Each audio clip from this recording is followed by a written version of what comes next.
Somebody pinch me. Oh boy. Oh boy.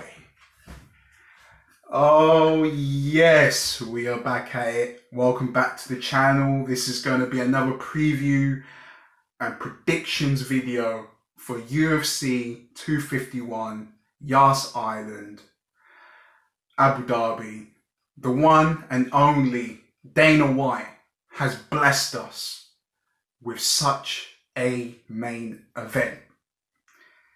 And before we jump into the preview and the predictions, make sure you're subscribed to the channel. Make sure you turn on your bell notification so you don't miss any of my future uploads. And if you're new here and you've kind of found my video through the algorithm, I doubt it, but because YouTube doesn't really like me very much, that's another story. Then you're probably thinking, why is this dude's channel called MCM Movie Reviews, but he's going to talk about fighting? And on this channel, we don't stick to the rule book. We are an evolving chameleon. And it's good to be that way. Be a chameleon. So, let's talk about the man, the myth, the legend, Street Jesus, Street Jesus, 3-piece and a soda, Jorge Masvidal. This dude took this fight with 6 days notice. And when he got the call for this fight, he was weighing in at 190 pounds. And at welterweight, if you're a fight fan, you would know that welterweights fight at 170. So essentially, this dude has lost 20 pounds in the space of 6 days. That's what you call a professional right there. Obviously, up against Kamaru Usman, the Nigerian nightmare. And I gotta be honest with you, I'm heavily backing Masvidal in this. And one of the reasons why I think Masvidal is going to get the job done, I just think his striking is superior. And a lot of people don't give Masvidal the credit that he's due, because I genuinely believe that he's good off his back, you know. And I think there's been one time in his career where he's been severely knocked out unconscious by a submission hold. And I believe that, I just think he's got so many fundamentals in his striking range. And I'll just say this, Jorge Masvidal is not the guy that you want to face.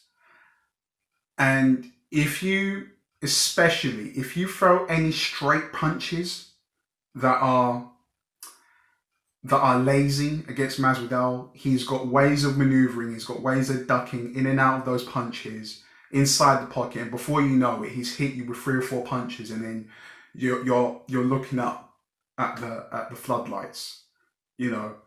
And we saw that with him facing Nate Diaz. Nate Diaz was just throwing these sloppy jabs, these sloppy right hands, straight right hands, and Masvidal just countered that, slipped, got underneath it, or got over the top of those lazy jabs, and just put in the work on Nate Diaz, which we know he went on to win by TKO essentially. And obviously his 5-second knockout of Ben Askren, and then obviously him traveling to London to face Darren Till and knocking him out in his own back garden. So not literally, but in his home, in his own country. So I just think, and another factor as well is that he's got more striking, more knockouts, more knockout wins than Kamaru Usman has in literal wins. And, you know, that's got if you're an Usman fan, you gotta be thinking to yourself, hot shit. I really don't see Usman trading shots with Masvidal. You know, look, and I'll give Usman this credit. I think he's got a solid jab, and I think he's got a strong right hand when it lands. That's the case of if it lands, and I just think that Masvidal's got this kind of taekwondo technique where he's able to bounce in and out of range, just like how McGregor, when McGregor was at 145 and he was just at that weight, he was the best ever. So similar aspects of taekwondo, that jumping in and out of range is hard to count on, and it's hard to time a punch on because they're constantly on their feet, and when Usman throws a right hand, he really throws everything. It's not a methodical punch. It's just it's a welly. It's like a haymaker. And that's the type of fight style that Masvidal really backs himself against. A heavy wrestler uploading on everything so that he can light you up with a 3 or 4 punch combination. That's what he likes to do.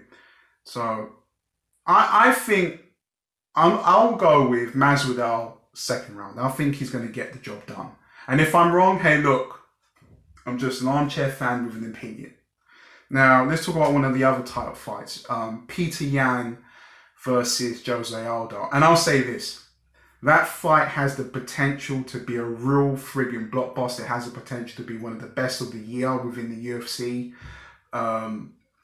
You're gonna see the flying unicorn come out. You're gonna see the You're gonna see the kitchen sink come out. You're gonna see the fence come out. You're gonna see someone's Xbox get thrown in there. Like, it's gonna have. I think that really does have a potential to have everything in that fight. And Jose Aldo was really feeling himself at the bantamweight. He lost a split decision against Miles Morales, and I just think he will. I think he's. I've watched a couple of the interviews with him. He's feeling this real sense of confidence within himself, and I don't, and Peter Yan, he's got a considerably harder opponent this time, and he's got full of tenacity, he's full of determination, and I just think it's just going to be a real white knuckle tear up. Now, which leads me to talk about one of the other bouts, Alexander Volkanovski versus Max Holloway, and I do genuinely believe that Holloway can beat Alexander, but he has to utilize a very strategic game plan, And Max Holloway's always been a kind of freestyle fighter. He's always in this flow state. And I think with this fight, he really needs to knuckle down and say, no, this is the game plan, with Max. Max has got the reach. He's got the jab. And I would use that, and stay on the end of the jab, right, for the entire fight. Throw a few jabs, throw straight punches. And when he comes into range, just get in there and just throw some uppercuts, nothing too wild, and I could see that as a poise for Volkanovski to really gas himself out. And I know people are going to think, there's no possibility of that, because he does have a great engine, but at the same time, Volkanovski's kind of got the style of running in, trying to hit you with overhand rights, hooks, everything to get you out there. And, and he does utilize his legs a lot. He does use a lot of leg kicks, And I think it's a way of trying to trick Volkanovski into being in range with him, but he's nowhere there. Trying to make him think, okay, he's going to try and use a leg kick now, but he completely misses. So just trying to stay on the edge of that range. And he, because his leg kicks are his go-to, So, but Godspeed, man. I got no idea, really. But although I do doubt Max Holloway's thought process, just looking at some of the interviews with him, he doesn't look like Holloway's always had this carefree approach to fighting, and I think, people say a happy fight is a dangerous fight, but at the same time, there is this kind of poise with him that maybe it's a good thing that I don't understand it, because he's so chilled out and relaxed, which, look, if it works for him, it works for him. If he gets the job done on this weekend, then all the credit to him. But from looking at it, I've said what my game plan can be for him, but on the flip side to that, I do see, here's the way it can go. Max winning on points, or Volkanovski winning by knockout. That's what I think. That's what I believe, generally. But yeah, just to have a little rewind of what my previous predictions are, I think Jorge will win within 2 rounds.